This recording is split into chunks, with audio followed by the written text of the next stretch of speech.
പള്ളി പോകാൻ റെഡിയാവാം. ഞാൻ ചെറുപ്പം തൊട്ട് ഹോസ്റ്റലായിരുന്നു കേട്ടോ. ഹോസ്റ്റലൊന്നും പറയാൻ പറ്റില്ല, ഈ കോൺവെന്റ് ഒക്കെ പോലെ സിസ്റ്റേഴ്സിന്റെ അവിടെ ആയിരുന്നു കേട്ടോ. അന്നൊന്നും എനിക്ക് ഒട്ടും ഇഷ്ടമല്ലായിരുന്നു കേട്ടോ. എന്തിനീ നരകത്തിൽ എന്നെ കൊണ്ടിട്ടെന്നായിരുന്നു എൻ്റെ മനസ്സിൽ. ഇപ്പൊ ഞാൻ ഏറ്റവും മിസ് ചെയ്യുന്നത് ആ ഒരു ലൈഫാണ്. ഹോസ്റ്റലിൽ എല്ലാവരും 5:30 എണീക്കണം, 6:30 കുർബാനയ്ക്ക് എല്ലാവരും കമ്പൽസറി ആയിട്ട് പോകണം.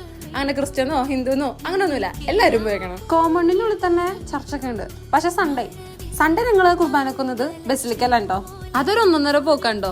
കോൺവെന്റിൽ നിന്ന് ഞങ്ങളെ പുറത്തേക്കൊന്നും വിടില്ല. അതുകൊണ്ടാണ് ഞാൻ ഞായറാഴ്ച ബസിലേക്ക് പോണത്. ഒരു ആഘോഷകരമായ യാത്രയാണ്. സൺഡേ ക്ലാസ്സിൽ പോകുമ്പോ എടുത്തു പറയേണ്ട ഒരു കാര്യമുണ്ട്, ഹോസ്റ്റലിലെ ബ്രെഡും ജാമും. സൺഡേ ഞങ്ങൾക്ക് എപ്പോഴും ബ്രെഡ് ജാമായിരിക്കും കേട്ടോ.